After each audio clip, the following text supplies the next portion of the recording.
ma nüüd ei teagi, mis edasi saab. Ma räägiks ühe kiire loo veel, mis mul meelde tuli. On see, et enne ma rääkisin, et kas keegi peab midagi tegema või ei pea midagi tegema. Et tegelikult me kõik teame tarkade inimestena, et meie kõigi panus on oluline. Ma räägin ühe kiire loo. Minu isa ema talu on 6 kilomeetrit metsa sees ja lapsepõlves sai päris tihti isaga tööl kaasas käia, nii-öelda abis. Poisiklutt, nagu ma olin siuke meetrine. Ja läksime siis nii-öelda kiiniga võsa tegema ja rapsisin seal mingi tunnikese ja ma viskasin kännu kõrvale pikali. Võtsin isa jope üle pea ja mõnus selline bensiini, õli, tubaka ja igilehm lõhn. Aga hea uni tuli ja ma jäin sinna kohe magama. Ei tea, ei mäleta, kaua ma seal magasin, aga ärkasin selle peale üles, et isa raputas mind ja ütles, Timo, ära vaju. Hüppasin rattapulgale, isa kukkus siis kodu poole väntama ja vaikides me läksime ja isa mingi moment ütleb mulle, et tead, Timo, väga hea, et sa minuga täna kaasa tulid, et sa mulle appi tulid, sest see, mille täna sina ära tegid, seda mina enam tegema ei pea. Nii, selline lugu siia vahele. Ma ei tea, kas on sõnasoovijaid. Soovib keegi midagi öelda? Ove, tule! Timo juba reetis mu nime välja, tutvustama ennast ei pea. Aga kuulsime siin praegu et meil on päris see tänane illegaalne valitsus on päris ülbeks kätte läinud ja me teame ka seda, et see joogivee probleem ei ole Eestis, mitte ainult Eestis, see on üle maailma. Praegu suured poisid, ma kutsun neid suurteks poisteks, need, ütleme, kõvad rahamehed. Kui börsisid vaadata ja jälgida, siis joogivee peale panustatakse. See on esikümnes, mille peale üldse panustatakse. Kuld, joogivesi ja panustatakse väga palju ka õhu peale. Et sellele on vaja hästi kiire lõpp teha. Ja nagu ma ütlesin, et tänane Eesti valitsus on täiesti illegaalne, siis see on kõva trump meie Eesti inimestele. Ja mis ma nüüd nagu rõhutaksin, on see, et nutitelefonid, internet, need pange mõneks ajaks kõrvale. Hakake oma tuttavatega rohkem nii-öelda näost näkku suhtlema ja nendest teemadest rääkima.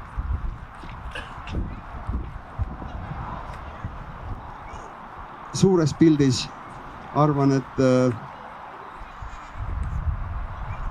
kogu sellele niinimetatud valitsusele, kuna nemad ehitasid seina enda ja rahva vahele, et need vennad, las elavad seal teisel pool seina. Me oleme siin, see on meie sünnimaa, see on meie kodumaa. Meil on siin kõik õigused käes. Absoluutselt. Meie põhiseaduse esimesed 54 paragrahvi räägivad meie kasuks. Kasutagem seda kõike. Paragrahv 54, see kõige viimane, see on mulle õudselt meeldib see paragrahv, sellepärast, et nad ise on meile õiguse kätte andnud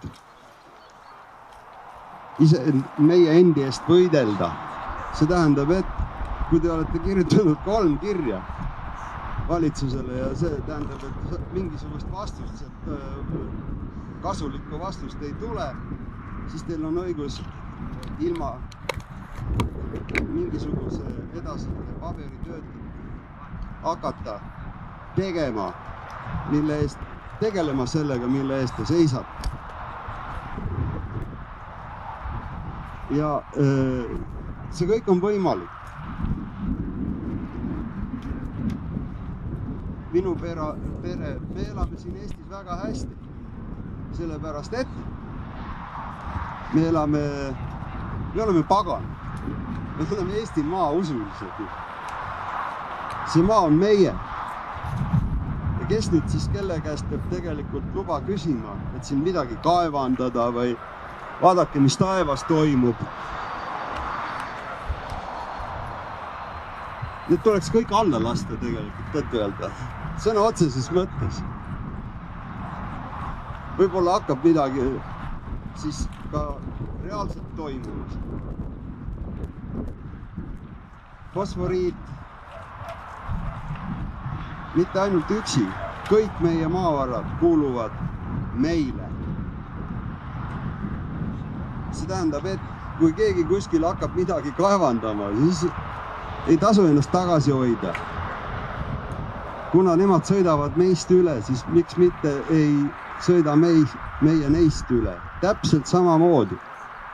Meie oleme siin legaalsed, see on meie kodumaa. Nemad ei ole. Niisugune väike vahelepõige, et tänases Eesti valitsuses ei ole mitte ühtegi Eesti eestlast. Kuidas see tundub? Ja nemad siin nii nimetatud valitsevad. Meil on olnud siin juba alates põhimõtteliselt esimese Eesti väljakuulutamisest. See maa, seda tehti ainult selle nimel, et see maa meie käest ära võtta. Et meie kogukonnad siit välja peksta. Et võib-olla tasub selle üle ka mõelda. Minu soovitus on, otsene soovitus on, vaikus on ju kõige õudsem relv maailmas, mitte ükski tuumapomm ei tee nii palju kui vaikus. Tähendab, et senikaua, kui me neid teenime siin, seda niinimetatud valitsust, mitte midagi siin ei juhtu. Fosforiiti hakatakse kaevama, taevasse jäädakse malelaudu siia joonistama. Me jääme ilma veeta. Siin on ainult üks lahendus. Me peame oma Eesti endale tagasi saama. Me oleme väga vana hõim tegelikult kogu selle nii-öelda tsivilisatsioonis siin. Üle 73 000 aasta oleme me siin, mitte siin olnud, aga siin, ütleme, maa peal elanud. Eestlased tulid tegelikult välja ju Amuri jõe äärest. Esimene suurem peatuspaik oli Altais. Siis jäetsime maha teekonnale sinna hästi mingi paarkümmend mikrorahvust. Handid, mandid, komid, kes iganes. Ja nüüd, see on pikk aeg, 73 000 aastat. Ja siis tulevad mingisugused tüübid ühesõnaga, kuulutavad siin mingisuguse kuradi kristluse välja, eks ju. Võtavad ära meie maad. Me oleme maausulised. See on meie maa. Ja tahavad siin mingisuguse 20-30 aastaga või 100 aastaga või ühesõnaga suures pildis mitte rohkem kui 1 sekund tahetakse kätte saada kõik, kaasa arvatud meie hinged. Mis te sellest arvate? Kõik on, need valed, mismoodi siin praegu kogu seda kupatust juhitakse, see kõik on üles ehitatud ainult nii-öelda A4 peale, paberi peale kirjutatud numbrite peale. Need numbrid on tehtud meie jaoks ja need paberid nii kuradi tähtsaks. Et inimesed unustavad kõik. Ma olen viimasel ajal seda mitu korda kasutanud seda ütlemist, et eestlane elab viimasel ajal juba nii-öelda valguskiirusel. Sellepärast, et nii kui valgeks lähevad inimesed orjama. Keda? Nad lähevad orjama neid, kellel ei ole meist ei sooja ega külma. Igale küsimusele on 2 vastust. See tähendab, mitte me ei pea raha teenima, aga raha peab meid teenima tegelikult. Siis hakkaks teda üle jääma. Väga lihtne trikk, kuna valitsus on illegaalne praegu. Pange kõik oma, mis iganes organisatsioonid, pange nad lihtsalt riiulisse kinni, teatage, et mul ei ole enam OÜ-d või MTÜ-d või mis iganes nimetused on. Elagem vabaühendustena, elagem kogukondadena, siis me saame tugevaks tagasi. See, et ma praegu siin räägib, veel keegi räägib, sellest on vähe. Enne, kui me siin ei otsusta, mille nimel me siin üldse oleme. Minu ettepanek on siin sellel aastal, mitte täna siin ja praegu, aga see aasta on välja vaja kuulutada üks mingisugune konkreetne päev, konkreetne koht ja lihtsalt ära põletada. Tsiviilkoodeksid, kriminaalkoodeksid, kuna valitsus on illegaalne, siis järelikult põhimõtteliselt maha matta kogu nende tegelaste toimetused ja see üle võtta. Esimese Eesti ajal künti terve Eesti hobusega üles. Olid ka traktoreid. Mis täna toimub? Hobune hakkab ka punasesse raamatusse varsti jõudma tagasi. Ja see, et me saame vahetevahel kuskil kokku, sellest on natukene vähe. Me peame endale ise tunnistama, mismoodi, kellena me siin üldse oleme, kellena ma siia sündisin siia maailma, miks ma siia sündisin, need asjad on vaja endale selgeks teha. Ja siis läheb asi kogu asi hakkab minema tunduvalt lihtsamaks.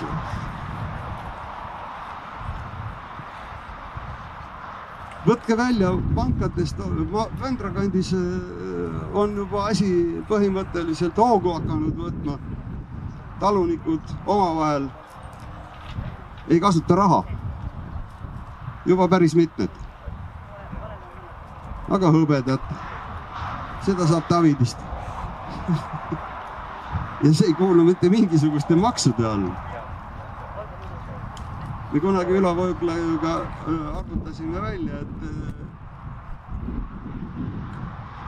igast 100 teenitud sellest eurorublast nii-öelda meile jääb alles koos, kui kõik igasugused peidetud maksud ja riigilõivud ja mida iganes kindlustused alles ja ära maksta ilusti olla aus eestlane. Meile jääb 8 eurot alles. Sellega siis mindakse Rimisse ja makstakse iga ostu pealt jälle 20 või 22% veel sealt ka. Kui me keerame sellele illegaalsele valitsusele selja, esiteks igast 100 eurost meile jääb 100 pihku. Mõelge. Kas praegused Eesti sissetulekud maailmaga on niimoodi võrreldes, Eesti on üks kallimaid maid praegu. Üleüldse, juba, täna. Minimaalsete sissetulekutega inimesed panevad 1,5–2 töökohta ja nii edasi, käivad Soomes, Norras, igal pool mujal, et oma järelpõlv üles kasvatada. See kõik oleks võimalik teha siin samas ja Eestis. Olen elanud 11 aastat Ameerikas ja tunnen põhimõtteliselt idakalda eestlaseid kõiki. Ja ma usun, et nad tunnevad mind ka. Ma ehitasin neile sinna suure võimsa eri tellimuste jaoks rikastele inimestele puidu tehase. Ja me ei maksnud makse. Kõik olid väga rahul. Ja Ameerika elu on, ütleme, New Yorki elu on ikkagi tunduvalt kallim kui see Eesti elu. Et sa seal korralikult ära elaksid. Mingi, ma ei tea, 5-6 tuhat läheb ikka kuus vaja. Korteri üritada ikka paar mõneks kuus. Aga siin me elame kodudes. Eestis on alles talud. Need talud on praegu näpud põhjas sellepärast, et eestlane ei osta nende käest midagi. Kõikidel meil on sugulased maal. Hakakem sööki ostma taludest, oma inimeste käest, mitte rimidest. Kas te teate, et mingisugune 96% rimi kaupadest läheb hävitamisele? See on jube. Aga kui me taludest ostame, esiteks, mitte ainult sööki, taludest tehakse ka riideid. Kõike, mis meil eluks vajalik on. Mõelgem natukene selle peale. Ja igaüks meist, mitte ainult see seltskond, kes me täna siin koos oleme, tahaks ju paremat. Aga ma võin kihla vedada, senikaua, kui me kuulame neid igasuguseid seadusid ja nii edasi, meie elud paremaks minema ei hakka. Te annate praegu otseste maksude üle 60% oma sissetulekust välja. Ja mis te vastu olete saanud? Ainult seaduseid. Mitte ükski neist ei tööta meie kasuks. See tähendab, võib-olla tuletame endile meelde need tavaõigusseadused, mille järgi me elasime enne, kui pätsid igasugused ja nii edasi siin Eesti Vabariigi jutumärkides välja kuulutasid. Enne seda me olime kõik eestlased siin. Ja siis hakkas see jura pihta. Eestlased on alles, peaaegu eestlaseid on alles mingi 70 000 kogu maailmas. Hoidkem kokku. Muidu me saame jõle kähku otsasid. Ja enne kui me seda valitsust maha ei mata, seda nulliks ei kuuluta, selleks ei ole vaja joosta mööda seda Toompead ja pabereid kirjutada, see on vaja maha kuulutada. Et nii, tänasest on nii, me oleme siit maalt jälle eestlased.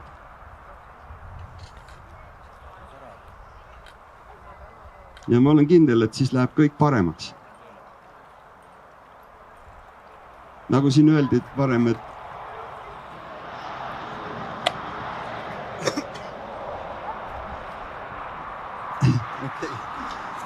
ma lähen võib-olla natukene siin juba teravaks, aga mul on jõle valus olla siin Eestis praegu, sellepärast, et enne Nõukogude Liidu lõppu mind saadeti siin 30 aastaks välja sinimust valge lipu eest. Kolasin mööda maailma ringi, aeg sai täis, tulin tagasi, mis ma siin nägin. Üks liit oli asendunud teisega. Valus on. Kui meil on natukene veel seda niinimetatud eestlust rinnus, võtkem kätte, otsustagem. Ja on võimalik elada. Me elame mitu aastat juba oma veres nii-öelda. Me ei käi poes söögi järgi ja me ei joo kraanivett. Ja me elame päris hästi. Seepärast, et me suhtleme. Eestis on ära kadunud suhtlus. See, et ma näen inimesele, vaatan silma, kui ma midagi räägin. Praegu vahitakse telefoni ja räägitakse.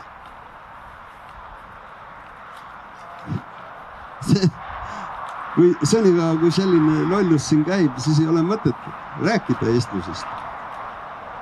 Me peame elusa, sideme, kokku saama, siis me saame tugevaks tagasi.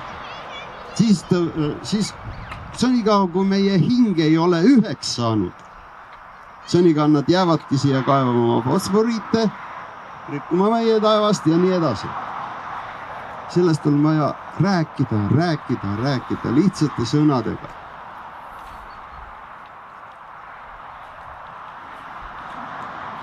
Ma usun, et ega siia mitte midagi rohkem lisada ei ole vaja, siis läheb jälle asi keeruliseks ja läheb sassi ja jälle ei tule midagi välja. suvise pööripäeva ajal korraldagem midagi võimast, hästi sellist Eesti asi. Põletame ära need euroseadused. Me ei ole eurorahvas. Me oleme väga väike rahvas. Me mahume ilusasti ära siia Eesti maa peale. Ja me teame täpselt tegelikult, mida meie südamed ihkavad. Siin ei ole mitte midagi uut. On vaja võib-olla mõelda, et taastaks vana.